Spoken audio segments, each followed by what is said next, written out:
Hello guys, welcome back to my channel UC ফ্যামিলিতে তোমাদের সবাইকে স্বাগতম। বন্ধুরা, আজকে আমি বোয়াল মাছ দিয়ে একটা রেসিপি নিয়ে এসেছি।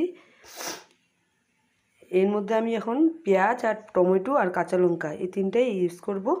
কিভাবে করছি দেখো। এর মধ্যে আমি এখন একটু হলুদ অ্যাড করে দিলাম,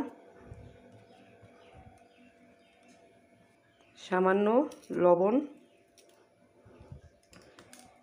আর বন্ধুরা এটা হলো চুন। তোমরা চুনও ইউজ করতে পারো বা সরষের তেলও ইউজ করতে পারো। আমি একটু চুন দিচ্ছি, তাহলে এটা ফুটবে না।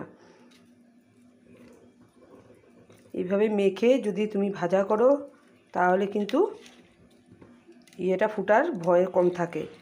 আর যদি তোমাদের ঘরে কারো ঘরে চুন না থাকে, তোমরা এটার মধ্যে একটু কাঁচা সরষের তেল দিয়েও মেখে করতে পারবে, তাহলে বোয়াল মাছটা আর ফুটবে না। প্রায় তেল গরম হয়ে গেছে, এখন আমি এক এক করে এই বোয়াল মাছগুলো দিয়ে দেবো।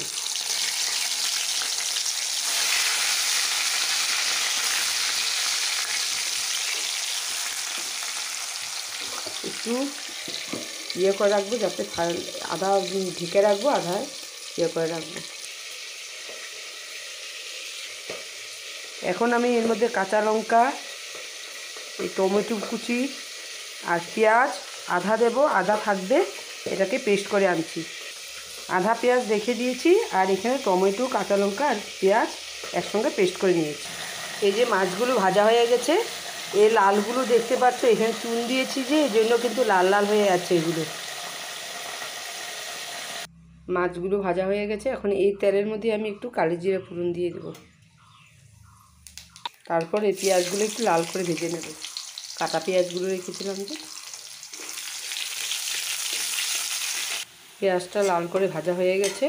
এখন আমি এর মধ্যে এই কাঁচা লঙ্কা, টমেটো, পেঁয়াজ এটা সবগুলো দিয়ে, এর মধ্যে একটু হলুদ অ্যাড করে দেব, স্বাদ মতন নুন, আর কালারের জন্য কাশ্মীরি লঙ্কা। কখনো এটাকে আমি ধুয়ে ভালো করে একটু জল অ্যাড করে ভালো করে কষিয়ে নেব। আর একটু কাঁচা তেল। সাতনাটা হয়ে এসছে, আর একটু হবে। এই দেখো হয়ে এসছে, তেল ছেড়ে দিয়েছে। এখন আমি একটু ধনিয়া পাতাটাও একটু সাঁতরিয়ে নেব।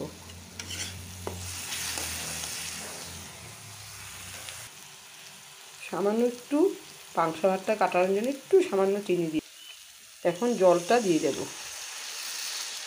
এটা একটু মাখা মাখা মতন থাকবে।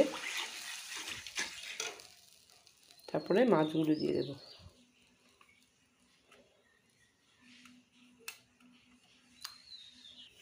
মাছগুলো দিয়ে এখন একটু ঢেকে রাখবো। এটা হয়ে গেছে মাখা মাখা। এখানে আমি জায়ফল, গায়ত্রী, এগুলো গুড়ুল, এলাচি, এগুলোর গুঁড়ো একটু এড করে দিলাম। এখন আমি দেখাচ্ছি। এই দেখো বন্ধুরা, এইভাবে বানিয়ে খেয়ে দেখো। শসা দিয়ে তো খাওয়াই, এইভাবে বানিয়ে খেয়ে দেখো, খুব স্বাদ লাগে বন্ধুরা। দই থাকলে একটু দইও দিতে পারবে, আমার ছিল না এই জন্য দিতে পারিনি। ভালো লাগলে লাইক, শেয়ার, কমেন্ট অবশ্যই করো বন্ধুরা।